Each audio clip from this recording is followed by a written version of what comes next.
former president. In your assessment, attorney, have these efforts reached a point of diminishing returns? And to what extent do you believe the process have become politicized, if at all? Listen, it won't serve my interests or Mr. Duterte's interests if I say that the court's a political court. I'm not going to say that, as much as people would want me to say that. It's just self-destructive. We do our best. We're lawyers. We're doing a legal job. We've explored all possible avenues, and we've pursued them with maximum vigor. Attorney, on a scale of 1 to 10, how confident are you that the Philippines still has a viable path to bring former President Duterte back home? What factors support that level of confidence? Between 1 to 10? Yes. I would say 100 if President Marcos would invite me to Manila. I'd sit down with him and I'd explain to him that nothing will happen if he allows my client to go back to Davao. He's an old man. Let him live out his life in peace, quietly, and don't interfere with him. We understand, attorney, that Senator Marcos also came here twice already because she wanted to have a meeting with the former president, and it was not approved by the ICC. What is the weight? Should it be allowed by the ICC, this particular meeting? Will it have an impact? Once again, there are certain judicial decisions which have been taken which I'm not allowed to comment on. Thank you, attorney. Lumalalim talaga ang away ng dalawang ito. Mula pa sa simula. Hindi na nagkakaayusan tong dalawang to. Ngayon, lalong tumitindi, lumalalim. Pinuproblema na yata ito nila Sara. Bawat sabihin o gawin ni Kaufman, may komentaryo si Roque at hindi siya kumbinsido.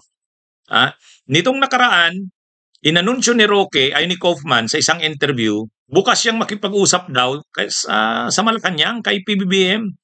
Kung ipapatawag daw siya ng Pangulong Marcos, okay daw siya. Gusto niya nga daw Kasi ililinaw niya daw kay PBBM na si Duterte ay hindi flight risk.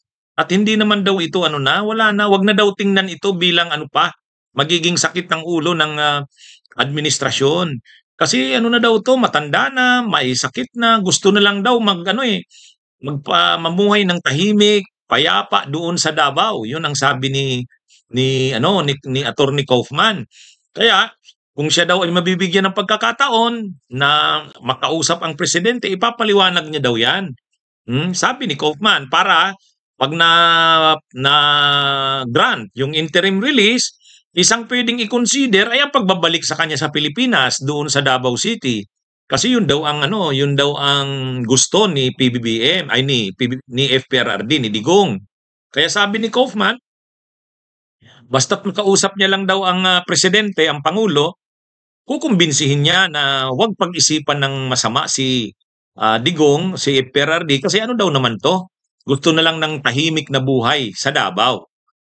Ngayon, ang reaksyon ni Roque, hindi raw siya kumbinsido sa plano na yan na makipag-usap kay PBBM. Sabi ni Roque, hindi daw alam ni Kaufman ang pinagsasabi niya. Dapat daw mag-focus na lang si Kaufman sa usaping legal. Pag mga usapin daw na ganyan, hindi daw alam ni Kaufman ang totoo. Sabi ni Roque, bakit kakausapin si PBBM? Ay siya nga ang pinakadahilan bakit napunta sa dahig sa ICC si Duterte. Sabi ni Roque, hindi niya ba alam na ang tawag niya kay Marcos Jr. Hindi niya ba alam na si Junior si Marcos Jr. ang nagdala kay talagang nasa likod? Tapos ngayon kakausapin niya, yun, di kumbinsido si Roque. Hindi daw alam ni Kaufman ang pinagsasabi at ginagawa niya. Si Marcos daw, ayon kay Roque, ay hindi mo mapagkakatiwalaan. Hindi daw yan. Kahit paano daw, talagang si Marcos ang nasa likod ng pagdadala kay Duterte sa ICC. Hindi yan neutral. Hindi yan mabait na pwede mong pakiusapan. Ang ginawa daw ni Marcos Jr. ay talagang trinaydor. Kumbaga, trinaydor si Duterte na dinala sa ICC. Ngayon, bakit mo kakausapin? Para sa ano pa?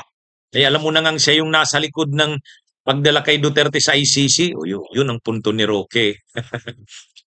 Si Roque kasi galit sa Marcos. Talagang ayaw niya nang sinabi naman ni Roque yan, hindi niya raw mapapatawad ang Marcos sa ginawa daw sa Duterte at saka sa kanya. Nasira daw yung kanyang buhay, yung kanyang pamilya dahil diyan kay Marcos Jr. Kaya para kay Roque, walang kapatawaran yung ginawa ni Marcos. Kaya para sa kanya, hindi na dapat pag-aksayahan pa ng panahon na makipag-usap kay Marcos o sa Malacanang. Kaya yung move daw na yan ni Kaufman, mali.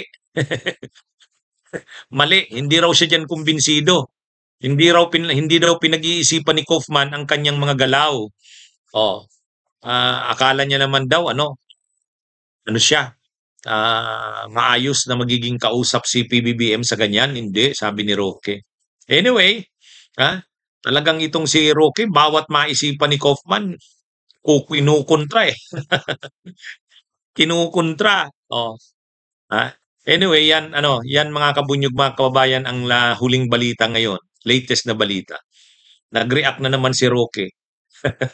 Nag-react na naman. Wala na siyang nakikitang maganda sa ginagawa ni Kaufman eh. Talagang may komentaryo lagi siya. Ay si Kaufman naman, alam din ni Kaufman kung ano ang mga sinasabi sa kanya si Roque. Kaya matitindi rin ang komentaryo ni Kaufman kay Roque. Ang tingin niya kay Roque, yung ideya nito crazy. Crazy idea. Talong nagalit ngayon si Roque. Tinawag na crazy yung kanyang idea. Kaya tapos ito na naman, may idea na naman si Kaufman na nag-o-open nga na makipag-usap sa Marcos. Yan, nag-react na naman si Roque. Anyway, matindi tong dalawa na to eh. Matindi tong dalawa na to.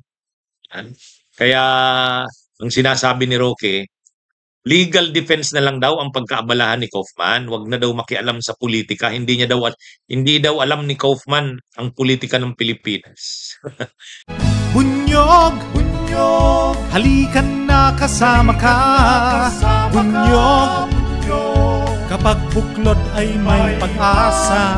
Luzon, Visayas, Mindanao, isa ang pananaw.